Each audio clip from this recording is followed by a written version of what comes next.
And we are back. Jake Paul and Mike Tyson. This is upsetting for me. I as a kid, like most other hot-blooded Nigerian boys, grew up loving Mike Tyson, loving boxing as a sport. In fact, believe it or not, I boxed for a large portion of my life. I stopped early, which is why I'm only half retarded, according to my wife. Do not idolize people. Understand that everybody is human, right? We all have that point in our life where we grow up and we realize that our parents are only human, that our heroes are only human. And it's the same with Mike Tyson. The man is 60 years old. Yes, he posted videos of himself hitting pads. Now, as someone who has trained, it's easy to look great on pads for 30 seconds. But we didn't see what Mike Tyson was doing before or after those videos. Like, people say things like, oh, Mike could have thrown the punch, but he didn't. Shut up. Have you never watched a boxing match before? Have you never sparred? There are many times where you think that you've got an opening for a punch and you're about to throw it, but you stop because you think you might be baited into a counter. And then people are comparing videos of Mike Tyson when he was 19, 20 years old to when he's 60 and saying, yeah, if he wanted to land the punch, he couldn't. No, he couldn't. You guys are morons. Mike Tyson fans think that Mike Tyson would have destroyed a nuclear warhead with his punches. Mike Tyson fans think that this guy was the Black Chuck Norris. They're human. They can be beaten. If Mike Tyson lost it, his last few fights in his 30s because he didn't have stamina, how did you expect him to be able to fight a young man? I hate Jake Paul, but the reality is Jake Paul is an athletic dude in his 20s on roids. All you guys talking about, the match, the choreography was leaked. You can't choreograph an 8-round boxing match, you morons. That is clearly fake. Mike Tyson's going to come out fast, bobbing his head. That's what he's done in every single match he's ever fought. Jake Paul is going to dance around and circle on the outside. Duh! You think he's going to charge and walk right into a punch from an old Mike Tyson? That's still a hard punch to walk into. But after the first round, it was all Jake Paul carrying Mike because he wasn't trying to knock him out. It was an exhibition, okay? People like you who believe that this was anything else are the reason why aliens don't want to visit us. And if they do, I hope you f***ers get probed. Cartman, there's an 80-foot satellite dish sticking out of your ass. Sure, you guys, whatever. Oh boy, the aliens are going to make first contact. Surprise, surprise, Donald Trump is surrounded by nonsense and wrong-uns. So Mike Gates was going to be Attorney General, and I think in a record of 6 days, his entire progression was ruined because apparently he's been caught up in some naughty. You naughty. You teasing me, you naughty. And as we know, the world is not forgiving when it comes to these sort of crimes, unless you're a broadcaster on the BBC or a member of the royal family. Mike Gates claims, of course, that these accusations are false, but has resigned. If only Donald Trump had the decency to do that. He's not the only one with these kind of accusations made against him. Yeah, Mike Gates and of course Pete Hegseth, who's pretty much another one of Trump's boys. A guy who, if you ignore the fact that he's got like a flipping white supremacist / neo-Nazi adjacent tattoo on his chest, is an amazing, wholesome guy. Oh yeah, and there's also like a rape accusation against him. They say birds of the same feather flock together, but these guys deserve to be tarred and feathered, is what I'm saying. Yes, they deserve to die, and I hope they burn in hell. Donald Trump is taking the piss. It's one thing that he's managed to bust case and escape all these charges against him. But why is it everybody you're hiring seems to have some kind of sexual predatory streak? Like, where do these guys meet? Is there like some kind of website where all the nonces and racists congregate together? Oh yeah, there is. This is Elon Musk.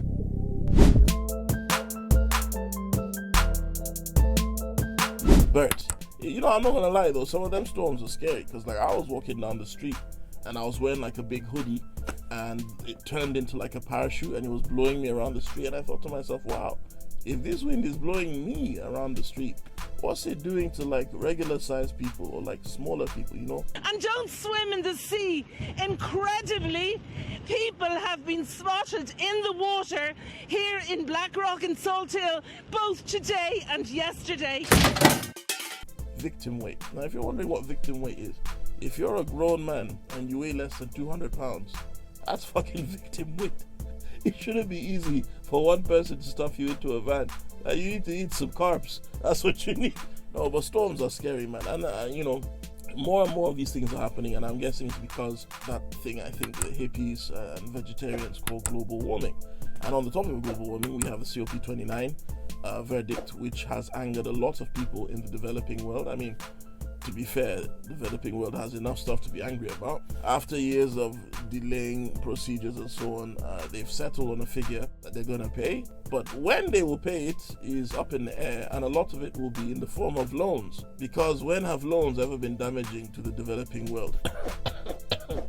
I would say about 90% of the pollution in the world that is altering the weather comes from a small number of countries. To make up for it, they're going to give the countries most affected by this pollution money that they will have to pay back in interest, as well as, you know, the fact that these countries are already in debt because of banking systems that were given to them, forced on them, Libya. And the reality is this: while those of us in the Western world don't care about what's happening in the rest of the world where our resources come from, when the catastrophe hits, we actually will deal with it the worst, because people in developing countries are already used to floods. That's why they were able to wipe out the pandemic so quickly in countries like Nigeria and Congo, because they're used to dealing with these things. They're used to dealing with catastrophes. When those things start to visit us, we will not be ready. It will be biblical, like Sodom and Gomorrah, except we'll be able to record it.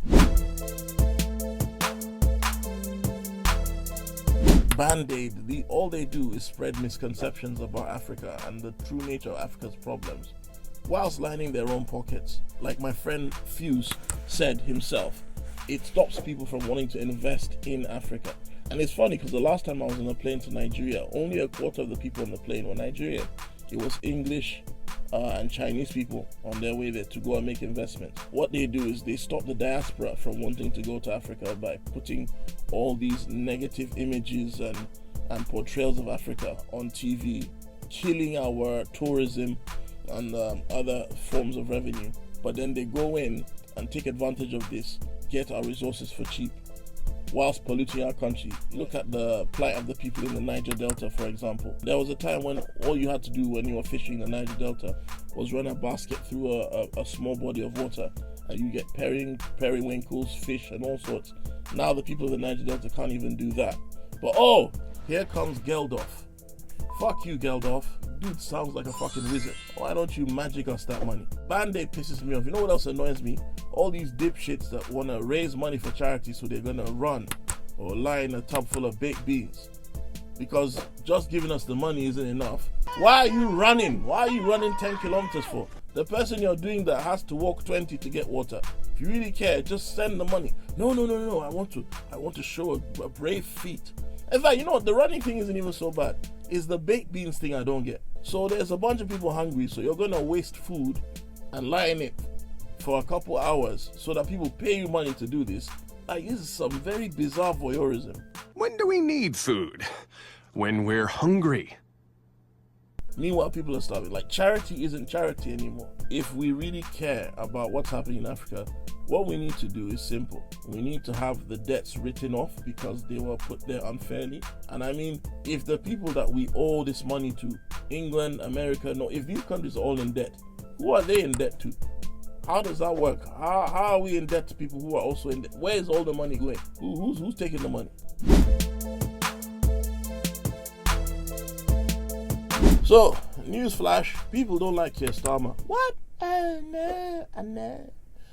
There's been a petition for him to basically sort off. They want to do a recount. I mean, I don't know how legit this petition is because a lot of the people who have signed it aren't even in the UK, which again makes sense. I'm sure like half of those people were Elon Musk. But that aside, I mean, what is it about racists from other countries taking such a huge interest in British politics?